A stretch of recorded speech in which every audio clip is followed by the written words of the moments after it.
Hello students, जैसे कि हमने कल लेसन में बात की थी महाकवि कालिदास लेसन में कि कवि कालिदास कैसे महान ऐसे कवि बन पाए, लेकिन वो बचपन में कैसे थे, उनको लोग बुद्धू मानते थे और वो कैसे निरक्षर थे। ऐसी सब बातें भी हमने जानी और हमने ये भी जाना कि वो विक्रमादित्य राजा के 9 रत्न में से एक रत्न थे। ठीक है, ये भी हमने देखा। स्टूडेंट्स, आप देख पाओगे यहाँ पे विक्रमादित्य जी की फ़ोटो यहाँ पे मैंने दी है। तो ये राजा विक्रमादित्य है और हमने देखा कि कैसे महाकवि कालिदास का जन्म हुआ, कौन से ईरा में हुआ, हमने वो भी पढ़ा है। ठीक है, और हमने पेज नंबर 89 में लास्ट लाइन से बाकी है हमारा। हमने देखा कि कैसे शारदानंद नामक एक राजा थे, उनकी एक बेटी थी विद्योत्तमा। उस बेटी ने किस तरह से एक अनाउंसमेंट की हुई थी कि उसके समान कोई बुद्धिशाली ऐसा व्यक्ति ही उसे हरा पाए और उसी के साथ वो शादी करेगी। तो यहाँ तक तो हमने पढ़ा है। चलिए अभी आगे से पढ़ते हैं। उसकी इस घोषणा की जानकारी जैसे जैसे पास पड़ोस के देशों तक पहुंचती गई, वहाँ के विद्वान तथा पंडित विद्योत्तमा से शास्त्रार्थ करने के लिए आने लगे। जैसे जैसे लोगों को पता चलने लगा कि ये विद्योत्तमा नामक एक राजकुमारी है जिसने ऐसी कंपटीशन रखी, एक अनाउंसमेंट की है कि जो उसको शास्त्रार्थ में हरा पाएगा उसी से वो विवाह करेगी। तो सारे आस पड़ोस के राज्य से और जगह से पंडित ऐसे लोग आने लगे, मतलब ज्ञानी लोग। ठीक है, और विद्योत्तमा से शास्त्रार्थ करने लगे। लेकिन विद्वान या पंडितों को बड़ी ग्लानि का अनुभव हो रहा था और वे इसका बदला लेने का उपाय सोचने लगे। उनको बहुत ग्लानि हो रही थी, उनको ऐसा लग रहा था कि ये खुद को ही बहुत ज्ञानी समझ रही है और हमें हीन समझ रही है। तो उनको उस चीज़ का अभी बदला लेने की उन्होंने सोची। विद्वानों और पंडितों ने मिलकर तय किया कि विद्योत्तमा का विवाह किसी मूर्ख से करवा दिया जाए तो इसका घमंड टूट जाएगा। इन लोगों ने जो लोग विद्योत्तमा से शास्त्रार्थ करने गए थे और विद्योत्तमा ने उनको नीचा दिखाया, तो वे लोगों ने मिलके क्या सोचा कि हम सारे लोग मिलके ऐसा करते हैं कि एक मूर्ख व्यक्ति को ढूंढ के उससे विद्योत्तमा की शादी करवा देते हैं, जिससे उसका घमंड टूट जाए और वे अपने अपमान का बदला भी ले सकेंगे। एक मूर्ख व्यक्ति से एकदम गुणवान, सुंदर और इंटेलिजेंट लड़की की शादी करवा देंगे तो वे लड़की के साथ ऐसे लड़के की मूर्ख व्यक्ति की शादी करवाएंगे तो उसका घमंड टूट जाएगा और बदला भी पूरा हो जाएगा। अतः अब वे ऐसे एक मूर्ख व्यक्ति की तलाश में रहने लगे। मतलब वो सारे विद्वान और पंडित लोगों ने मिलकर क्या किया, एक मूर्ख व्यक्ति को ढूंढने लगे। संयोग से उन्हें एक दिन एक ऐसा मूर्ख व्यक्ति और युवक मिल गया। वो एक कौन था? कालिदास। वह पेड़ की जिस डाल पर बैठा था उसे ही काट रहा था। ये कालिदास क्या कर रहे थे? पेड़ की जिस डाल पे बैठे हुए थे उसे ही वे काट रहे थे। ठीक है, तो ये लोग तो ढूंढ ही रहे थे ऐसे एक व्यक्ति को, मूर्ख व्यक्ति को। तो वे लोगों को ये मूर्ख व्यक्ति मिल गया, ऐसा उनको लगा। पंडितों तथा विद्वानों को लगा कि उससे बड़ा मूर्ख कौन होगा। इसीलिए पंडितों ने उसे पेड़ से नीचे उतारा और समझा बुझाकर एक सुंदर राजकुमारी से उसका विवाह करा देने की बात कहकर तथा लालच देकर अपने साथ चलने को राज़ी किया। उसको क्या बताया? उसको तो पहले पेड़ से नीचे उतारा और फिर बताया कि तेरा विवाह हम एकदम सुंदर और एक राजकुमारी से करवाएंगे और तुझे क्या करना है, तुझे हमारी बात माननी है सिर्फ। ऐसे कर कर उसको वे लोग ले गए। किसको? महाकवि कालिदास को। ठीक है, आगे देखते हैं। पंडितों ने उस मूर्ख युवक को यह बात अच्छी तरह से समझा दी कि वह वहाँ कुछ भी नहीं बोलेगा और गूंगा बना रहेगा। यहाँ पे गुड़गा लिखा हुआ है, गूंगा यहाँ पे अर्थ लेना है। ठीक है, यहाँ पे स्पेलिंग मिस्टेक है, ज़रा देख लेना। गूंगा शब्द यहाँ पे आएगा। ठीक है, मात्रा में ज़रा मिस्टेक है। पंडितों ने क्या बताया महाकवि कालिदास को? उनको ऐसा बताया कि आप हमारे साथ आइए, लेकिन आपको हम जहाँ पे भी लेके जाएंगे वहाँ पे आपको कुछ भी बोलना नहीं है, बिल्कुल गूंगा रहना है, एकदम चुप रहना है। ठीक है, नहीं तो उसका विवाह नहीं होगा। कवि कालिदास को बताया ऐसा ये पंडितों ने कि अगर आपने कुछ भी बोला, एक वर्ड भी बोला, तो आपकी शादी नहीं होगी। आपको आप शादी नहीं करनी हो तो ही आप बोलिएगा, वरना आपको एक शब्द भी बोलना नहीं है। वह मूर्ख युवक बड़ा खुश हो गया। महाकवि कालिदास तो खुश हो गए। उन्होंने सोचा कि मेरे ना बोलने से मेरी शादी राजकुमारी से और इतनी सुंदर युवती से होता है, तो मैं कुछ नहीं बोलूँगा। उसने पंडितों की बात मान ली और उनके द्वारा दिए गए अच्छे अच्छे कपड़े पहन लिए। उन्होंने क्या किया, पंडितों ने उसे अच्छे कपड़े पहनाए, तो कवि कालिदास ने पहन लिए। पंडित उसे विद्योत्तमा के पास शास्त्रार्थ के लिए ले गए। पंडितों ने क्या किया, शास्त्रार्थ के लिए विद्योत्तमा के पास उसको लेके गए। राजकुमारी विद्योत्तमा को उस मूर्ख युवक का परिचय देते हुए पंडितों ने बताया कि ये हमारे गुरु हैं। पंडितों ने क्या बताया कि ये जो कवि कालिदास को ऐसे अच्छे वाले कपड़े पहना के और ऐसे लेकर गए थे ना, असल में वो मूर्ख थे पहले। तो सारे पंडित ने मिलके बताया कि ये हमारे गुरुजी हैं, वे बहुत ही विद्वान हैं, बड़े विद्वान हैं, शास्त्रों के जानकार हैं। उन्होंने क्या बताया, ऐसी बड़ी बड़ी बातें की कि ये बहुत ही विद्वान हैं, हमारे गुरु हैं और शास्त्रों के जानकार व्यक्ति हैं। आपके साथ शास्त्रार्थ करने यहाँ पे आए हैं। क्या बताया कि आपके साथ शास्त्रार्थ करने के लिए यहाँ पे ये आए हैं, लेकिन उन दिनों मौन व्रत चलने के कारण ये संकेत से ही शास्त्रार्थ करेंगे। और विद्योत्तमा को बताया कि ये बहुत ही विद्वान है, गुणी हैं और शास्त्रों के जानकार है, लेकिन इस समय इनका मौन व्रत चल रहा है। मतलब मौन व्रत मतलब क्या, कि बिल्कुल चुप रहना, ऐसे उनका व्रत चल रहा है, मौन व्रत। तो बोलेंगे कुछ नहीं, लेकिन संकेत करेंगे, इशारा करेंगे, संकेत से ही शास्त्रार्थ करेंगे। मतलब इशारे से आपके साथ शास्त्रार्थ करेंगे। शास्त्रार्थ मतलब क्या, शास्त्र का अर्थ। ठीक है, शास्त्र का गहराई पूर्वक कोई अर्थ निकालना, उसको शास्त्रार्थ कहते हैं। ठीक है, चलिए आगे पढ़ते हैं। विद्योत्तमा पंडितों की यह छल भरी बात नहीं समझ सकी और शास्त्रार्थ के लिए तैयार हो गई।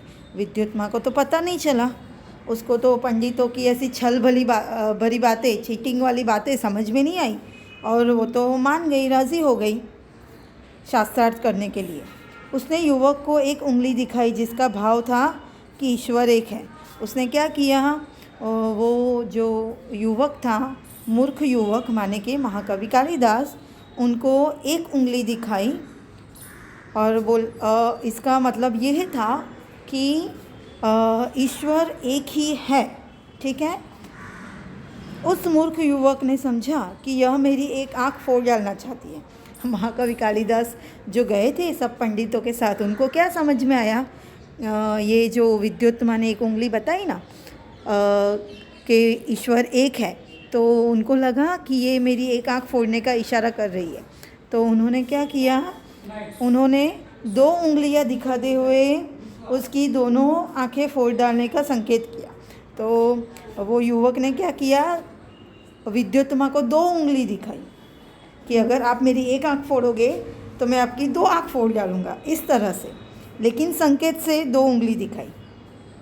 पंडितों ने इस संकेत का अर्थ विद्योत्तमा को समझाते हुए कहा। पंडितों ने क्या कहा कि ये दो उंगली इसीलिए दिखा रहे हैं, ये आपके प्रश्न के उत्तर में हमारे गुरुजी का कहना है कि ईश्वर और जीव दो है। क्यों दो उंगली दिखा रहे हैं, कि आप बता रहे हो ईश्वर एक है, लेकिन हमारे गुरुजी बता रहे हैं कि ईश्वर और जीव दो है। ठीक है, इस तरह से। तो है ना। चलिए आगे पढ़ते हैं। इस बार राजकुमारी विद्योत्मा ने 5 उंगली दिखाकर 5 तत्वों का संकेत किया। दूसरी बार दूसरे क्वेश्चन में विद्योत्मा ने क्या किया, 5 उंगली दिखाई, क्योंकि संकेत से ही बात वार्तालाप हो सकता था, क्योंकि ये जो मूर्ख व्यक्ति को तो समझाया हुआ था कि तुझे बोलना नहीं है, और इन लोगों ने ऐसा बताया कि इनका मौन व्रत चल रहा है। तो विद्योत्मा ने 5 उंगली दिखाई, जिसका मतलब क्या था कि 5 तत्व, ठीक है, 5 तत्व है जिससे हमारा शरीर बना हुआ है, 5 तत्वों के द्वारा। उस मूर्ख व्यक्ति ने समझा कि वह मेरे मुंह पर तमाचा मारने का संकेत कर रही है। उस मूर्ख व्यक्ति ने क्या समझा कि ये 5 उंगलियां इसीलिए दिखा रही है कि वो मुझे तमाचा मारने का इशारा कर रही हैं। तो उसने मुट्ठी बांधकर तमाचे का जवाब घूंसे से देने का संकेत किया। उसने क्या किया, मुट्ठी बांधकर दिखाई विद्योत्मा को कि आप मुझे तमाचा मारोगे तो मैं आपको घूंसा मारूंगा। पंडितों ने इस बार भी विद्योत्मा को इस संकेत का अर्थ बताते हुए कहा कि आपने 5 उंगलियां से 5 तत्वों का संकेत किया है, लेकिन हमारे गुरुजी का कहना है कि 5 तत्वों के मिलने से ही सृष्टि का निर्माण होता है, अलग अलग रहने में नहीं। मतलब इसीलिए उन्होंने 5 उंगली को बांध दिया और मुट्ठी बना ली, ठीक है, कि 5 उंगली को बांध के ही सृष्टि का निर्माण हो पाता है, ठीक है। तो चलिए आगे देखते हैं।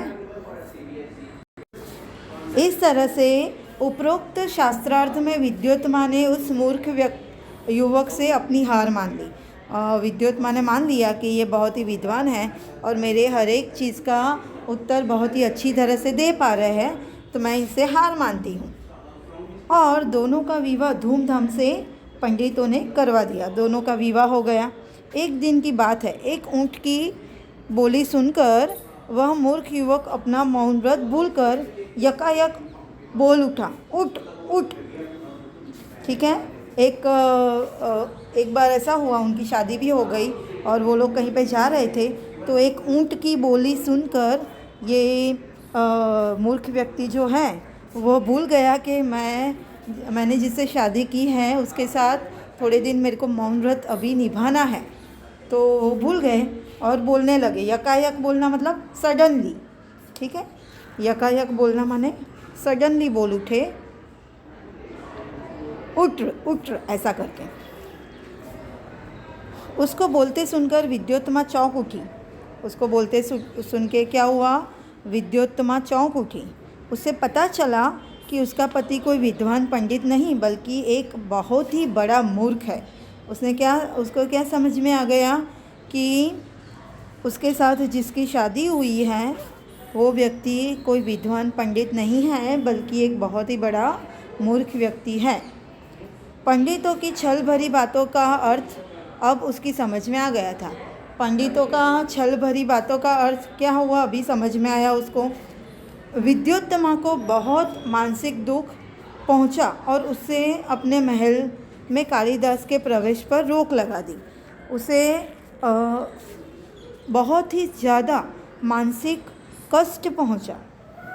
किसको? विद्योत्तमा को बहुत मानसिक दुख पहुंचा और उसने क्या किया, दरबानों से कह दिया कि कालिदास को महल में आने नहीं दिया जाएगा। अभी रोक लगा देना मतलब कि एंटर नहीं करने देना है और कालिदास के लिए महल में नो एंट्री है ऐसा, और द्वार बंद कर दिए। कठोर उपासना से उसे माँ काली का वरदान प्राप्त हुआ और उसे काली का दास होने के कारण कालिदास नाम प्राप्त हुआ। अभी यहाँ पे एक परिवर्तन होता है।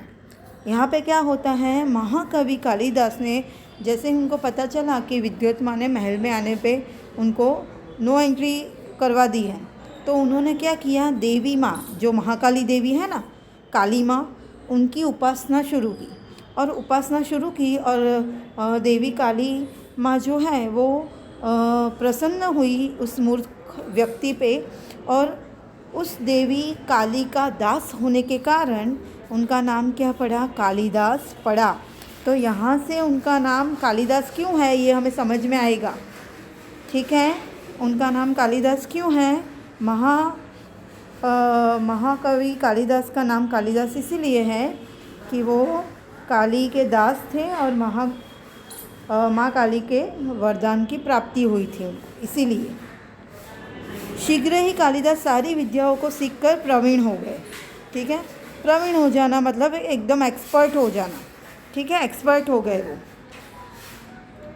राजनीति, धर्मशास्त्र और साहित्य का अच्छा ज्ञान प्राप्त कर वह फिर से विद्योत्मा के पास पहुँचे। क्या किया उन्होंने? एकदम एक्सपर्ट हो गए। राजनीति मतलब पॉलिटिक्स, धर्मशास्त्र और साहित्य, इन सब का अच्छा सा ज्ञान प्राप्त किया उन्होंने। और फिर वह कहाँ पे गए? अपनी पत्नी के पास गए, विद्योत्मा के पास लौटे। द्वार तब भी बंद था, तब भी द्वार क्या था? बंद, क्योंकि विद्योत्मा को पता नहीं है कि ये एक्सपर्ट हो गए हैं। तो उसके प्रवेश पे रोक लगा दी और द्वार बंद कर दिए थे। तो इसीलिए वे वापस जाते हैं जो महाकवि कालिदास है, राजनीति और धर्मशास्त्र का ज्ञान लेके। लेकिन तभी भी द्वार कैसे थे? बंद। कवि ने अपने विद्वान होने का प्रमाण स्वरूप संस्कृत में द्वार खोलने के लिए विद्योत्मा से प्रार्थना की। क्या किया? उन्हें एग्जाम्पल दिया, प्रमाण पत्र दिया कि मैं अभी विद्वान हो गया हूँ, उसके लिए प्रूफ दिया। और इस प्रूफ में उन्होंने क्या किया?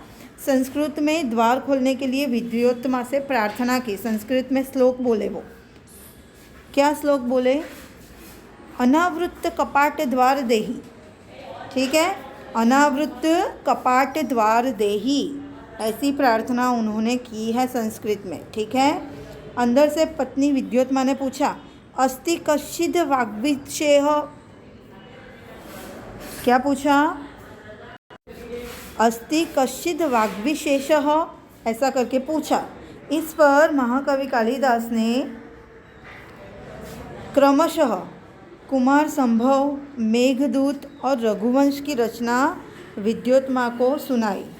ठीक है, कि आप कैसे विद्वान हो गए हो, कौन से उसमें विद्वान हुए हो।